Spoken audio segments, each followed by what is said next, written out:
This episode of Bright Hearth is brought to you by the Kingsridge Elderberries, QP Goat Soap, Backwards Planning Financial, Tiny Bibles, and by our supporters at patreon.com.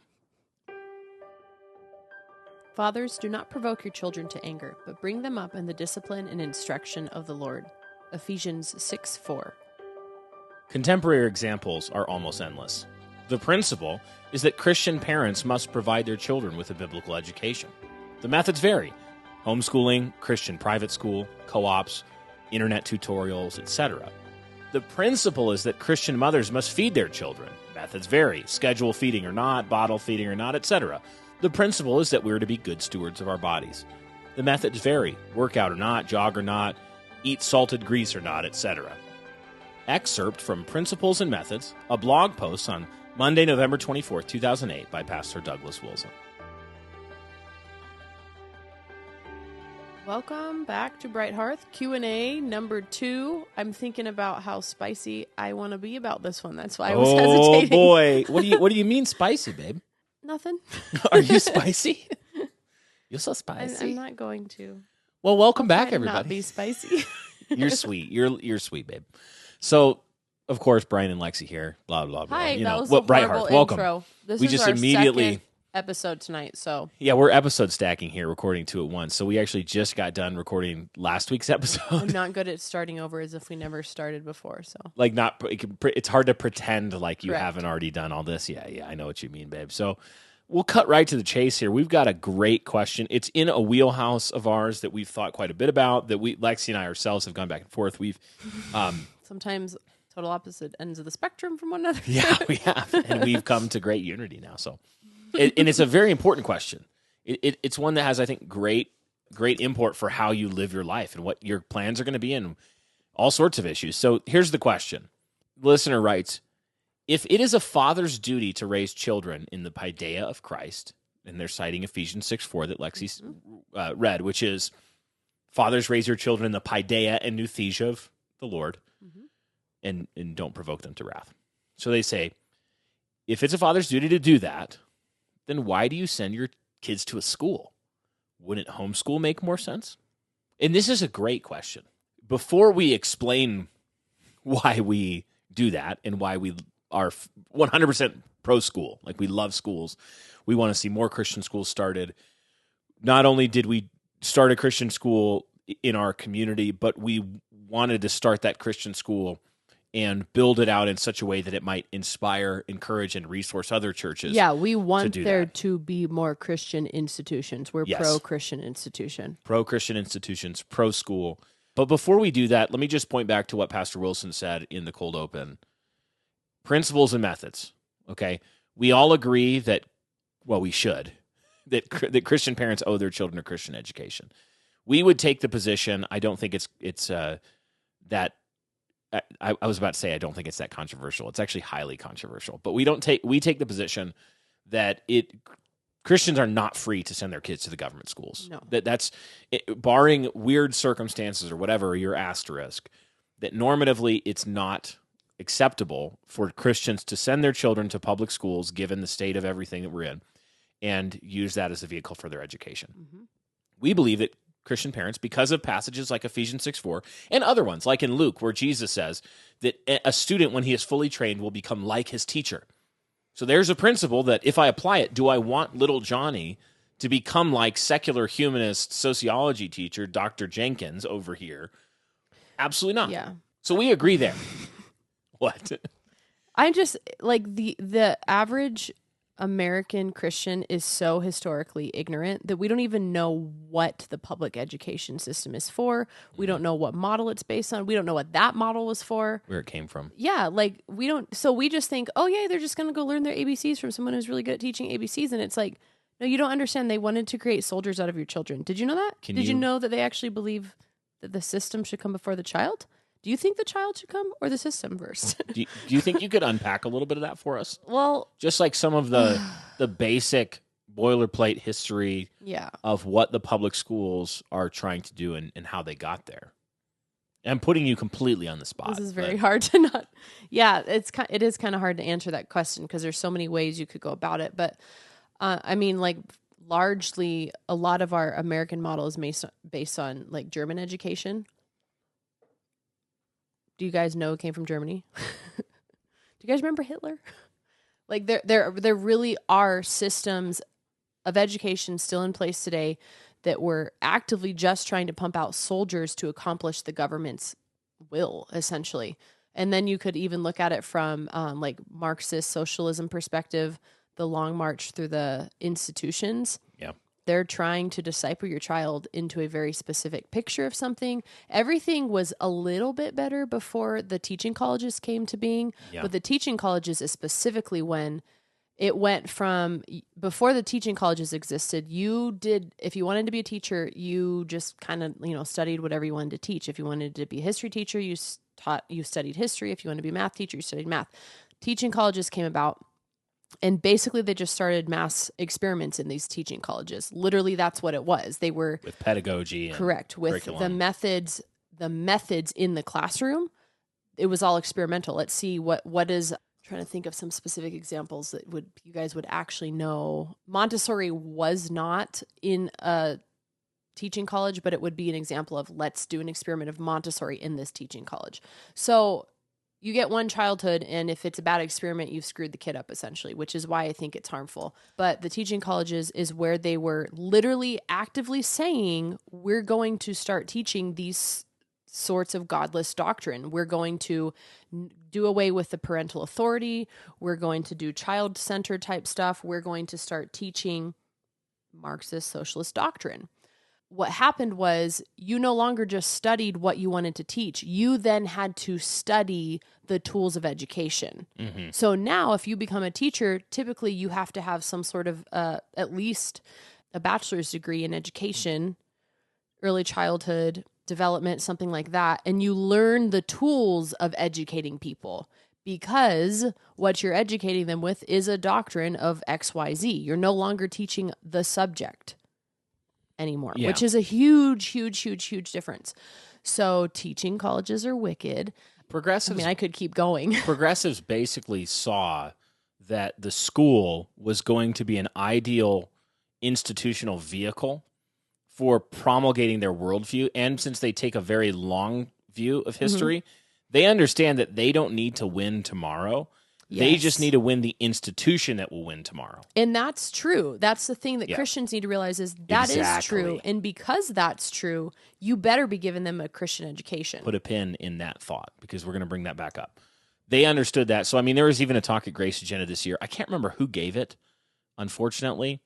But the premise of the talk was basically demonstrating how from the late 19th century through the first half of the 20th century especially, there was an intentional move where the progressives, they wrote treatises on what they were doing. I'm going to look it up because he wrote a book about it. Yeah. And it was really a good talk. So he was basically saying the progressives, they told everybody what they were going to do, and then they did it. So it's not a mystery. This isn't like tinfoil hat speculation. We just don't know our history. Exactly.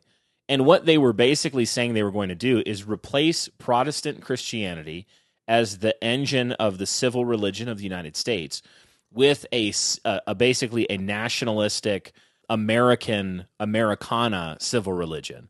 This is when the Pledge of Allegiance was big. This is the whole where you see classroom with the chalkboard and all the things, like that classroom picture is basically from this whole model where what they were trying to do was replace the cultural center of America from Protestant Christianity and replace it with a sort of humanist civil religion. If you're not there, then we'd want to win you. There are books we could recommend to you, but we'd want to win you to that principle of Christian education. The questioner today, though, they're asking basically, okay, we all agree on that. It's the father's duty to raise children in the paideia and the nouthesia of Christ, Ephesians 6:4. So why would you then go and send your kids to a school? Because the command is it's locating the duty of Christian education in the home, in the household. That's the sphere of authority that it lands in. The children belong to the parents in this world, and they in this realm. And parents have a duty to provide their children with this education. But then, Brian and Lexy, you start a school, and you send your kids out of your home every day or Monday through Friday to a school where they're taught by other people. And so how do we square that? Wouldn't homeschooling make more sense? Wouldn't homeschooling be the obvious thing to do in light of that command and not schooling? How do you justify schooling? Discover the gentle touch of QP Goat Soap. That's right, she said goat soap. Introducing QP Goat Soap, a Christian homeschooling, family-owned business with a great story behind it, one that really captures the heart of what we're all about here on Bright Hearth. For Quinn Pittman's 9th birthday, he convinced his parents to get him a pair of Nigerian dwarf goats, known for their sweet and creamy milk. Quinn not only excelled at caring for his small flock, it's since grown. Now an enterprising 16-year-old, Quinn and his family makes high-quality soaps that will leave your skin feeling soft and silky smooth from the increase of his herd. Head over to qpgoatsoap.com or tap on the link in the description of this episode to pick up a pack of his handcrafted soap today. Available in men's, women's, seasonal scents, and more, you'll love this family-owned business. And even better, use the code BRIGHT10 at checkout for a discount on your order. You can find that code in the description as well. That's right, and that code is all lowercase, BRIGHT10, BRIGHT 10 at checkout for a discount on your order. TinyBibles.com makes the smallest printed Bible on the market. It's the size of a key fob, and you can take it with you anywhere and everywhere. Young eyes can read Tiny Bible without the aid of magnification, but it comes with a glass lens to assist all ages. As we head into the holidays, Tiny Bible makes a perfect gift for your pastor or loved one, and it's a conversation starter in witnessing. Tiny Bible is highly concealable from tyrannical governments and can be smuggled into some tight places. Order yours today at tinybibles.com. That's tinybibles.com, and you can find that link, as always, in the description below.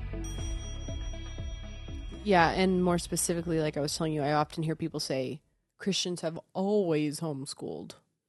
Yeah, so some history here is actually probably helpful, because first, you have to understand that in terms of formal education, number one, universal education is not the norm historically. It wasn't until after the Protestant Reformation, when you have some Protestant theologians, specifically, and educational practitioners. I actually think the guy who initially argued for this successfully was also the author of the first textbook. I found the book. Yeah, tell us. It's called Battle for the American Mind. It's by Pete Hegseth, and it's with David Goodwin. And we heard David Goodwin speak at Grace Agenda. And it's similar. I took a class from Classical U that was a similar book that I'll keep searching for while you're talking. But this one sounded very, very, very good. And this one... Yeah, it was super good and super helpful. Again, like thinking historically, if you come back to the idea of universal education, where like all men, women, and like all girls and boys of every class should be educated. For a large part of history, the people who would have received what we consider an education would have been nobility and clergy, primarily. There are other categories, but that would be the main bulk of education. So when you think about things like classical education, or in the ancient world, if you trace the classical tradition, most of it is built on texts that are designed for teaching the children of nobility or for clergy, because those would have been the learned classes. Those would have been so a lot of it's devoted to learning how to, rule in court, learn rhetoric. That's why a lot that heavy emphasis on language and words is so prevalent in the history of classical education. Well, then come the Protestant Reformation, and Protestant educational theorists started to say, well, hang on, we have this doctrine of the priesthood of all believers, and if we apply that, then it would imply to us that Christians generally ought to have some basic level of universal education so that they can access the scriptures directly, so that they can, we're a priesthood of all believers. So it was a Protestant move that brought universal education more broadly. And that's why American educational ethos from very early, we see even before the Declaration of Independence in the 17th century American colonies and the early settlement of the Americas by Christian Protestants, was they actually began to pass laws that required communities to establish schooling once a community passed a certain number of households. One of those was called the Old Deluder Satan Act, and it was basically saying Satan wants to deceive our children, so they need to be able to read, access the scriptures. So when a community passes, I think it's 50 households, they have to establish a school in their community for the education of the children. And then you see universal education really take root in America, essentially in a Protestant way. And even then, you can see that the way that they initially reached to do that was through schooling, was through schoolhouses. Much education, of course, has always happened in the home, parents teaching children. But there is a strong legacy and tradition of schools. In fact, you could even say that wherever Christianity has gone historically, schools have followed. Yeah, the monastery schools. You can look through. I mean, I gave a sermon on this once, and I listed out examples stretching all the way back from very early Christian times through the modern age. Wherever Christians have gone, they've started schools. So this is a good question. Why do we think schools are acceptable forms of education, given Ephesians 6:4? And do you have any thoughts on that initially? I mean, because that's where I was at one point, was that was not acceptable because Ephesians says, the father, even though it's so silly because I was still okay with the mom being the one homeschooling though. So inconsistent. But that example, I don't know where you got that Doug quote from the beginning, but that was what convinced me, was that quote was like, oh yeah, my husband's responsible to feed the kids, but I go to Costco.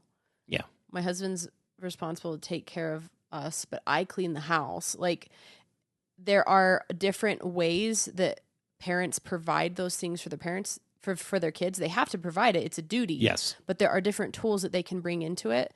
And I just started to see some of the inconsistencies. Well, then why are some people okay with online tutoring? Why are some people okay with a textbook? Why is a parent not the only one, like literally the parent, the only resource of teaching? So I just had to start asking myself other questions, I guess, and seeing the inconsistencies. Yeah, that's the first principle to show that you're not violating that passage, is that many passages of Scripture function this way, where they give a duty to somebody with authority and responsibility. Say a father has the duty, a man has to provide for his household.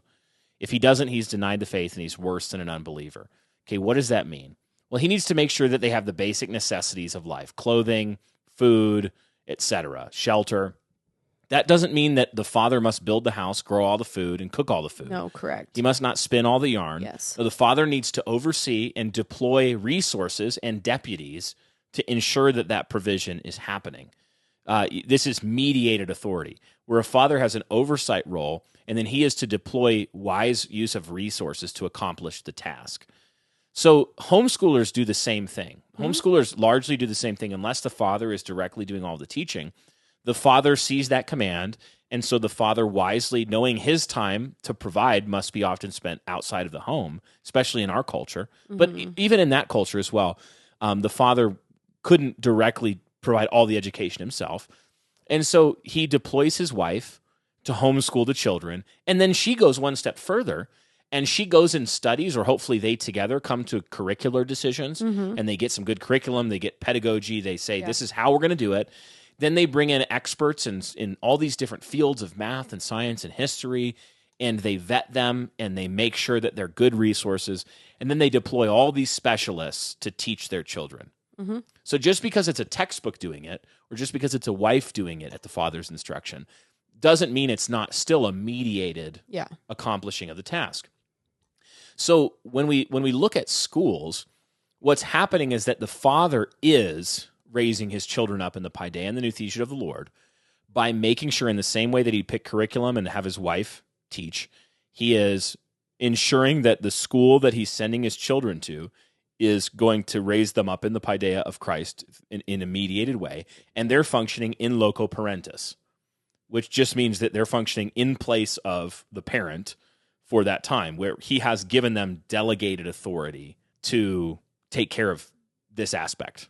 And he's going to oversee it. He's not going to check out. He's not just going to drop off and not care. Those would all be ways of failing to do this, or vet the school properly, or be involved. Oh, yeah. But he's actually giving the classroom, the teacher, the headmaster, a certain level of authority to act in his place, to act in his authority, his delegated authority. Same as hiring a tutor, like you said. And so that's my defense. That's an initial defense of why it's not a sin to send your children to a good Christian school, is because we do this all over the place. Mm-hmm. This is a normal thing Yeah. that Christians do to accomplish God's commandments. We use delegated authority. In general, I think that this is a good pattern to understand how a headship of a husband in his home is to work, is that he has headship in his home, but his wife is also the manager. She's the Waco despot, Titus 2. And so he is going to set the mission together with his wife for the home, but he is the ultimate mission-setting authority in the home in obedience to Christ. And then he deploys his wife and sometimes other resources as well to make sure the household is pointed that direction, Mm-hmm. right? And he's not sinning. He's not giving headship to his wife to say, No. you manage the budget. You go and buy the food. You go and discipline kids when I'm not there. Like, all of that is still his authority being exercised through trusted guardians. The problem with public schools is that they're not trustworthy guardians. And there are some Christian schools. Right, and there are some Christian schools too that are not they're not doing their duty with excellence.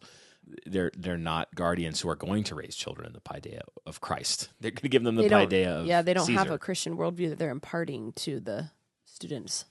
Yeah. So that's the basic defense of why it's not a sin. What are some of the reasons that someone might prefer a school over a homeschool given the option? Again, principles, methods, homeschooling is great. We have a lot of homeschoolers in our church, but there is a reason that we started a school, not a homeschool co-op, and it's because we think that there are some key things that schools can do better than homeschooling. Yeah, two things. One is really unique to us is that I saw youth speaking pastorally, because I would gladly homeschool tomorrow if I had to. I mean, it would be hard, but I would still, I have a heart for homeschooling is what I'm saying. Yeah. I love it. I love reading. I love reading with the kids, talking about reading with the kids. But you kind of told me one night, Lexy, you don't realize I'm thinking pastorally about this. I'm thinking about how can I help the families that are not as well equipped as we are to do this. And that's when I realized, and I'm not saying every family needs to be thinking this way, but this was my experience, was I was being selfish with wanting what I wanted, and I didn't want anyone else. I didn't want to help anyone else out, essentially. And I realized for the long-term health of our church, it was a better option for us to have a school option. I'm not saying everyone had to do it. No, I and have everyone tons of doesn't. good friends that don't have their kids in the school. But I realized, oh, my husband is seeing a need that he is required to help meet, and he's trying to answer that with wisdom. The second thing is that exact situation of there just are families that are first generation families, for whatever reason, intellect, time, finances, just couldn't give their kids a good education. And it really would be a kindness to them to have a school. It just is. That's plain and simple. Those were two big things. I mean, the thing that sealed the deal for me, though, was postmillennialism, because I realized there are going to be more Christian institutions one day. I am pro-Christian institution, so I better be pro-institution right here, right now in Ogden. Yeah. And that was really convicting to me, because it was still I just want to hold on to this for me. And even in that, I don't know, I'm not saying homeschool moms are idolatrous, but I am saying there can become a mom-centeredness in homeschool that is very dangerous. And if a father is not aware of it and actively discouraging that, especially as the boys get older, that can be a problem. And so there was a lot of stripping away of that for me to get to a place. But like I said, I would, and we there have been times we have said each child, each year, we need to decide. Because there have been certain needs that our family has had to deal with that we've been okay, we might be homeschooling for a season. And we're okay with that. And totally. That's just the reality of educating humans. They have different needs. So it might be ideal for a season for this. It might be ideal season for that. But I think moving the ball down the field culturally, having a cohesive canon, which is what the canon was, by the way. The canon meaning the curriculum of books, like the classics and whatnot. Yeah, the body of literature that would shape the curriculum was like a circuit that you would run around, think of a racetrack, walking a track. That's what the curriculum was. It was a round of books that you would go through to become an educated person. And adhering to that on a large scale moves a culture forward quickly. But when you have this family over here doing unschooling, this family over here doing like board game schooling, this family over here doing Logos schooling, this family over here doing Charlotte Mason, but it's the AO, it's not the CMI. Like there's no cohesiveness. In some ways, yes, there's a lot of overlap. I understand that, guys. But it's a different situation than total adherence to cultural values. That's going to change. I mean, we've seen it. Yeah. We've seen kids within a matter of weeks, like totally different people from when they walked into the school. Yeah, there's an illustration that I often come to, which is that when I look at communities that have a school, a good solid school, somewhere in the middle of it, versus communities that are largely homeschooling, I've noted generally that the school communities can tend to develop more like a redwood because they're all eating from the same food. They're being shaped by the same cultural canon. They're sharing experiences socially, parents and teachers and students all together. They're all coming together daily, like for a chapel, for a matins service or prayer. There's lots of that kind of thing going on. And then they tend to grow up like a redwood tree, and then they branch off in lots of different directions. And everybody's different. Children are persons, as Charlotte Mason says. They're growing out in lots of different directions into their creation, how God made them. And I think a lot of homeschooling can tend to create kind of more a field with a lot of different, there's a shrub over here, and there's like a little copse of birches over there. And that's all fine. Like it's different. But when I look at our region and where we're at, and also the need of the day, I think one of the things Christians must do is build institutions that have cultural thickness and gravity that are shaping everybody together and are going to have multi-generational impact in building a coherent Christian community and culture that gives answer to every part of what it means to be human. So a Christian community, what we're trying to do in Ogden and in Weber County and at our church and school and the institutions that we're building there, we're trying to build a community that gives voice and expression for every aspect of normative human life. So it has vocational and economic side where there's businesses and there's people employing others and they're thinking economically in a Christian way. There's education happening. And hopefully as it grows up, trade education, and that will bleed into the vocation as well. There's marriage and discipline and parenting. There's recreational expression. There's artistic and cultural and musical expression. There's worship. Like we're trying to think through all of these different aspects of what it means to be a human, because Christ came to save whole people, and build a culture that has a very strong gravity to keep people and not force them out to go and have some human need met, where they don't have to go out and be like, well, now we need job training, so we've got to go out of state, or now we need education, so we've got to go to the public school. It's like, no. Christian community, we're a city on a hill. We've got you covered. We can do the whole economy of human living here in the middle. And so that's a big reason. I think another thing you said that was really big for my thinking on this and how I came to be convinced of a school is specialization.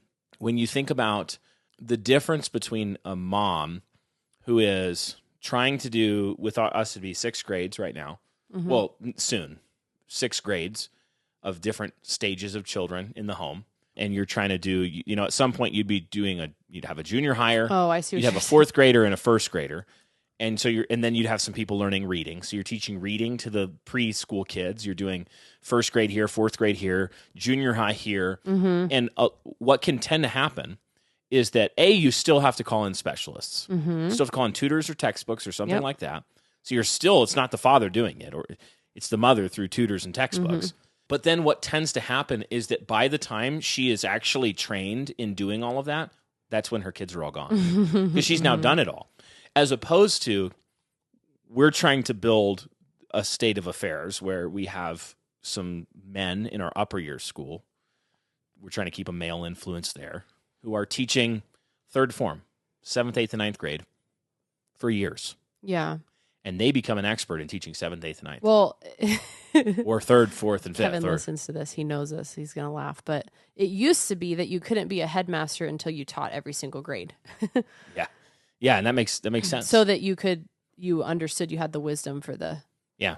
And the thing is, Kevin does step Yeah, he does. into every grade. I've actually thought of that. He does. He's had to do that because of our model. But in a matured culture where we're 3 generations in, that would absolutely be one of the things we'd consider. Yeah. Have they demonstrated competency in teaching all the ages? So there's a difference. There's a reason that homes don't produce every aspect of the economy of life, like where you don't say we need silverware, so we have to start a forge and a blacksmith shop in the back, and we need pigs, so now we have to raise pigs, and we want maple syrup, so we have to go tap the trees. No, people have always specialized because this is the world God made. It is. Where you have a guy who's like, his thing is going to be spending 60 years becoming so good at forging metal objects that are needed in the home, horseshoes to silverware to whatever. Yeah, you think about how God built the temple. Yeah, he gave people a spirit of skill. Yeah. To do a specific thing. So specialization is very good. Yeah. And until you experience it, it's easy to underestimate what a game changer it is. It really is. And I'm just so grateful that, I don't mean this in a snooty sort of a way, but I just never could have taught my children Greek and Latin the way my kids are learning Greek and Latin. You know, I was struggling with one of them in the English language, and here he comes home speaking 2 dead languages to me, literally reading over my shoulder. And I'm like, why can't you read in English?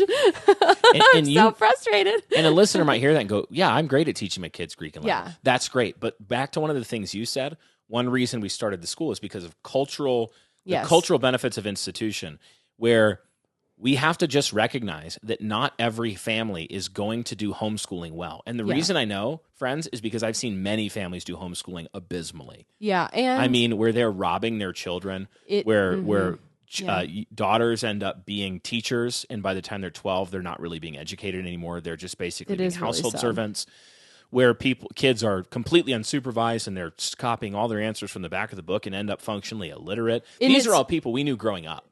I mean, and people we've known recently too. And it's very frustrating because they are robbing from the child. And I understand that not everybody's in the situation where you can have the ideal school. I do get that. Right. And it's sad to me because of that. One day it won't be that way, but you do owe it to your children to give them the best that you possibly can. Yeah. And if there are ways that you can do that outside of, like, I think of last year, all my doctor's appointments, our kids would have been so behind in school. Yeah. Because of my doctor's appointments.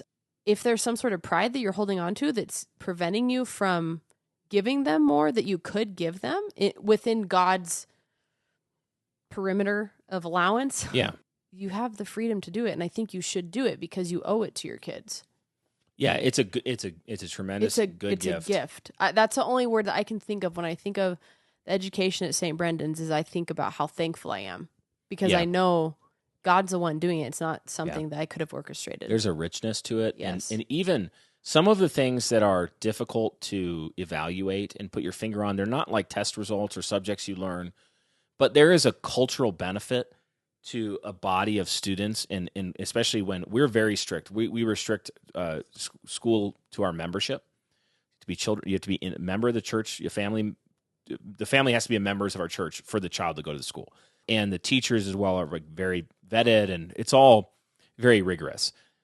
But the result is that we have this protected sanctuary. Think about the way that in nature, God ordered that, the fish would go into this quiet backwater, shallow, warm area, and that's where the babies would be born. The eggs would hatch, and there would be all the fish. They call that a sanctuary, a nursery, right? The school can function like that, where there's just a sanctuary.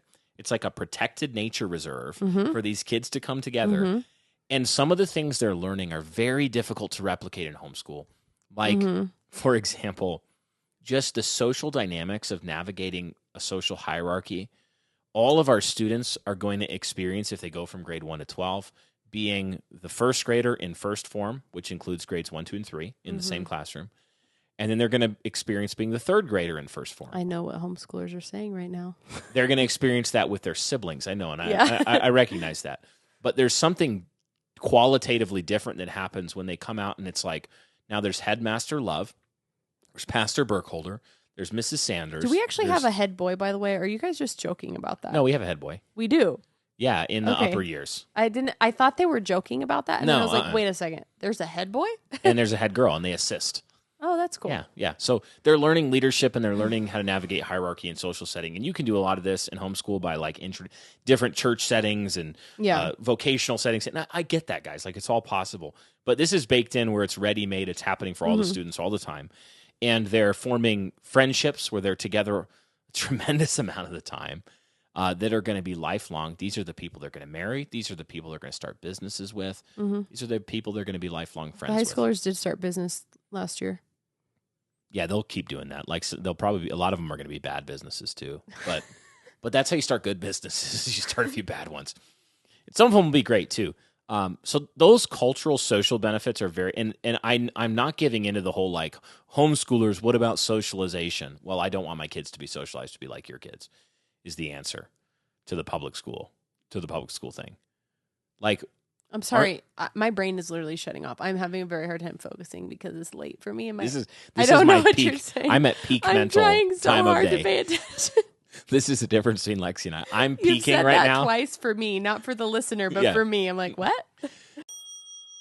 Did you know that fresh American black elderberries are naturally high in phosphorus, vitamin A, vitamin B6, and vitamin C, as well as many anthocyanins that serve as antioxidants? Regular supplementation with elderberry extracts has been shown to decrease chance of influenza and lessen cold duration and symptoms.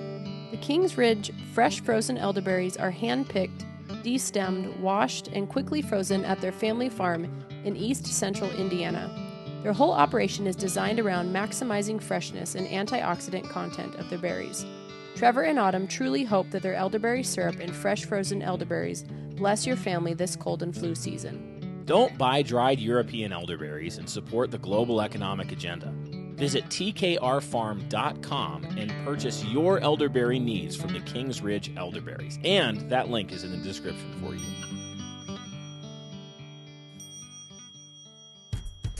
Do you desire to be shrewd financially for your family? It takes wisdom and dedication to build and pass on personal wealth, as mature, responsible leaders must. Joe Garrissey with Backwards Planning Financial is at your side to integrate investments, debt, insurance, tax strategies, and legacy planning in a holistic approach. He coaches his clients to act wisely with the resources God expects us to turn a profit on, to love our children and grandchildren well. Tap on the link to his website in the description and contact him to get started. Or visit him directly at backwardspanningfinancial.com. People say to homeschoolers all the time, how are your kids going to get socialized? Okay. The correct answer isn't that school doesn't help with socialization. Oh, okay. The correct answer is I don't want my kids to be socialized to look like your kids. Got it. Okay. The homeschooler shouldn't respond by saying, well, there's no social benefits to getting in a school environment or other people. There are huge benefits if they're virtuous people. Mm-hmm. The answer of the Christian school is to say, no, this does help with socialization. But it's in the image of godly peers and godly teachers. I would say all of this is true about a school only if the parent is willing to make it that way, which I think is a huge mark. Together. I don't think we've talked about, I mean, you did at the beginning a little bit, but because you can fail in a school and you can fail at homeschool if you're not doing your duties as a parent. Yes. So that is something that is very specific about ACCS schools. I don't know about other classical accreditation associations, but is like the parent is heavily involved. Yeah. Heavily involved. Honestly, probably more than school than when I was homeschooling in some ways. And maybe that shows what kind of a homeschooler it was. But so you can't just go to any school and get this is what I'm saying. You have to take it as an actual duty upon your shoulders that I need to be involved. I need to be there. I need to be the school bus. Yeah. I remember Chocolate Knox in 2020, he was reading some news article about all these parents flipping out about they didn't have enough school bus drivers, I think, through COVID, and they had to take their kids to school. And he was like, imagine that. You have to actually parent your kids. Yeah, amazing. Amazing. I think some people picture Christian schools as the Christian equivalent of that. No, I'm sure there are some out there, but not ours. So that I can just turnkey, like send my kids out. They leave at a certain time. Someone picks them up, takes care of them. They come back. I don't care what happens in the middle because I'm not having to do it. That's not what godly Christian education should look like. It's parents coming together in the household of households of the church in this Christian community and taking advantage of specialization so that they can provide for their children a richness, a cultural, social, educational richness that you otherwise wouldn't have been able to achieve in Yeah. any. You would have had facets of it in lots of different homes, and there still would have been lots of glory. Yeah. So I see that as a huge benefit. I've found that schooling cultures tend to be more masculine as well than homeschooling cultures, and that homeschooling cultures can tend to have some, or at least this is a temptation. Like, this isn't a prophecy that this is going to be true of you if you're homeschooling. It's a temptation to look out for. That because in homeschooling circles, it is so heavily female directed, and this is just true. I mean, like, public school is the same way. 74% of public school teachers are female. They tend to fall into those sins that are common to feminized cultures. Mm-hmm. So they will discourage and squash boys and male initiative and male aggression and lots of, things that need to be channeled in a good way. But other issues can arise too. I've seen They will emphasize certain subjects over others. Yes. They are not good at admitting there's absolute truth in my experience. Yes, I've even seen... And these are just like actual conversations I've had with people. I'm not just making this up. Even in, like you take a large homeschooling movements like Charlotte Mason, which is very much... I thought we were... homeschooling oriented. And you see in Charlotte Mason circles that if you go and look at all the major Charlotte Mason organizations, Ambleside Online, and there's other ones as well, the vast majority of the leadership are ladies. Mm-hmm. There are very few men involved in the whole process. And so in ways that are probably not even apparent to the people involved in them, those are shaped in very feminine directions. Whereas especially in the classical Christian schooling world, most of the schools that I'm aware of are not started except for enterprising entrepreneurial men. You have tons of women involved as well, but many of these communities you'll find in those schools, a headmaster, a set of pastors, a board that very much has a male influence. And because I believe that men were designed to lead institutions on this level to fruitfulness, to maximal fruitfulness, I think you do miss something when you take, especially if in homeschooling environments, the fathers are being really passive and just letting the wives pick whatever curriculum, running completely with the kid's no better supervision. Than me, honey. Yeah, like, Well, this that's a stuff. problem. I never read an education book. Well, Yeah. if you're a father homeschooling, you should be reading the pedagogy books, and you should be coming to convictions about this thing and overseeing the curriculum. And in my experience, in many cases in homeschooling environments, the fathers have absolutely no clue what's happening in their children's education. Yeah. That was a lot, but... Yeah, I was going to actually say a lot of the men I know involved in Charlotte Mason are the woke ones, actually. Yeah. And the reason why I can think of one specifically, a lecture that I listened to really early on, it wasn't a lecture, it was a retreat, Charlotte Mason retreat. It was a homeschool father that was basically saying, I let my wife homeschool the kids, not because it was a personal conviction or scriptural conviction, but because she needed to actualize her fullest potential. Yeah. And that was going to happen through homeschooling. One of the pitfalls of feminized culture is weaponized empathy. Yeah, that's what this was. So that leaves it extraordinarily vulnerable to the woke mind virus, because wokeness is built all upon weaponized empathy. It's like, hey, slavery, hey, past tragedies or past sins.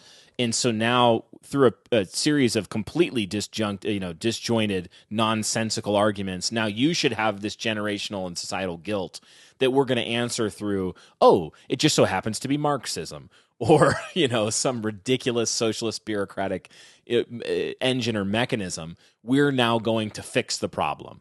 And so what you tend to see is that the 19th Amendment, when women got the right to vote, the cultural side effects or downstream effects have been absolutely terrible for culture. And many of these voting decisions come down to weaponized empathy, manipulated often ironically by men, male politicians, weaponizing feminine empathy to enact totalitarian bureaucratic nightmare policy and take over everything. So you have to be aware of this in institutions that are governed almost exclusively by women, and many homeschooling ones. Go look at the board, go see, are there men involved? If there are men involved, are they godly men? Are they pastors? Are they, who's setting a masculine watch over this organization? And what you'll find, guys, is that often these organizations drift because they are ruled over by women with absolutely weaponized empathy. So Obviously, you don't have to fall into that ditch if you're homeschooling. I'm not prophesying. I know tons of people that are the exact opposite. And there are schools that are equally terrible and have the same exact problems. So this is something for a school to keep a watch over as well. It's like, have some strong men on the walls keeping a watch and making sure that you're not falling down this ditch. So that's another reason. I think another one that comes to mind for me with the schooling thing and why go into the schooling versus just establishing different homeschooling co-ops in our community also does circle all the way back to that institutional power thing that the progressives recognized and weaponized. Man, if Christians would just understand the power of institutions are things that you intend to be permanent. You start them with an intention of permanence. Okay, if Christians understood how powerful it can be in a community to start, let's say, a few institutions, a really good church, a really good school, a really good college. Yeah. Guess what you can do? You can take over a city in a couple generations. That's what I was going to say is I think part of the problem, a lot of the people, we don't really have a lot of defensive homeschoolers at Refuge. We don't have issues with that. There's not like weird, you're the church, you're the school people, you're the homeschoolers. We don't have that. We really try hard not to let any kind of... Yeah. But outside of that, I have talked to people that are really defensive about the whole homeschool thing. And by and large, the biggest thing is that they've never seen a school done well. Yeah. They just haven't. So, but I think it's cool that we are in a time and place where there do seem to be, not a place, we're in a time where there just seem to be a lot more schools popping up. Yeah. So that people can get an experience for it being done well. Yeah. As they say at NSA, not all rigor is mortis. And one of the hallmarks of masculine leadership is rigor. Yeah, that's true. Moms, And moms this is a design feature. Moms are supposed to be soft in the right ways, where they're like nurturing and comforting and helping. And you need dad to come in and be like, yeah, son, but knock out 20 more push-ups. I know you have it in you when you've done 30 already. And he's like, I'm so tired. And dad's going to come in and be like, give me 20 more. And sometimes mom is going to be like, oh, you did such a good job. I think and you need both. Specific types of homeschoolers, though. Yeah, absolutely. There are some that are the opposite. All of these are generalisms that some people fall into and others don't. So you have very rigorous homeschool curriculums and things like that. I definitely think that one of the results of our school will be an increase in general rigor of education across the average. Yeah. I think it will raise the average rigor. Yeah. Yeah, I have seen certain homeschool families in the church that didn't used to do dead languages. Now they do it because they can talk to people who are teaching it locally. Exactly. It's just a shared reason, and we try to do that across the school. Is like when we do pro gymnosmata and declamation, like let's bring in and invite, because we want it to be a unified thing where we agree on the principle, and we might have school different events are open to the. But this is a thing you can see in sometimes I think parents can be a little bit intimidated about maybe putting especially daughters or something in the school. They're like, well, it's going to be rigorous. It's going to be hard. They're maybe introverted, and there might be some kid personalities that are like more challenging from the school environment. And I think it's good to read the child, and some of them are going to be like, you would do better homeschool, 100%. Some parents are going to say our daughters are going to stay home until a certain age and then come. That can be great. But I do challenge parents to think about, before you dismiss it and say, well, this is going to be really hard for them. They're going to be tired. This is going to be tough. Think like, okay, it will. I'm not going to sugarcoat like that. Everything's rainbow. It's hard work in the school for kids. But think about the virtue. Think about the calluses. Think about the strength that they will get from that they won't get without it. Right? Don't forget that. Don't forget the benefit. Just looking at some of the downsides. It's like, oh, if you train and run a marathon, yeah, you're going to be in pain a lot of the time. I was going to say, it reminds me of this thing I saw recently about, it was talking about working out, but I think it's the same with the school, is you really do have to choose your hard. Yeah, that's good. You can choose your heart of getting up and working out, or you can choose your heart of having to be diseased for decades of your life, or choose hard. And I do understand some people would rather choose the heart of picking and organizing and teaching the curriculum at home because they don't want the heart of packing the lunch and getting the kids out the door. I do understand that. Totally. Yep. So there's also, just to sum it up, lest you think we've gone too hard in any direction here, like we're so pro homeschool. I'm so ecstatic that homeschooling is growing like wildfire. Yeah. And I'm ecstatic because I also know that schools are going to grow right along with it. Yeah. And that lots of communities are going to start schools. Don't schism in your place if you have a school and homeschools. Don't fight each other. Don't spend your energy like that's silly. warring. Be friends, learn from each other, and try to invite one another into each other's thing. Yeah. So that you can grow together. And even if you hear a critique that you're not convinced by, rather than be like, homeschooling is overly feminine type of thing. And maybe you're not convinced by that critique and you think like we've addressed that. Don't get offended at the critique. Just understand, have a category in your mind for my brother or my sister is convinced by that argument and they're doing what they believe is best for their child. Yeah. And I'm convinced in my mind, and we can have unity across this disagreement. Yeah. Because we're one in Christ and we're all aiming for the same thing at the end of the day. Christian education, obedience to Christ, glory there. Yeah. Maintain that unity. Don't let schism get in your heart. And I don't think that we should be spending a large part of our energy arguing with one another about be convinced and then push forward. Any last thoughts, babe? I mean, it seems like you have a lot of you've been yawning for the last 30 straight seconds, and I was wondering if you have any closing ideas. Her eyes are literally closing. I don't know where my glasses are, so I mean, you don't know this, but when you can't see already without glasses and it's nighttime, your eyes just kind of go, what's the point? I'm thinking about going for a walk. I'm going to read my book. All right, guys. Well, thanks for the questions. Keep sending them in, and we will see you next episode here on Bright Hearth.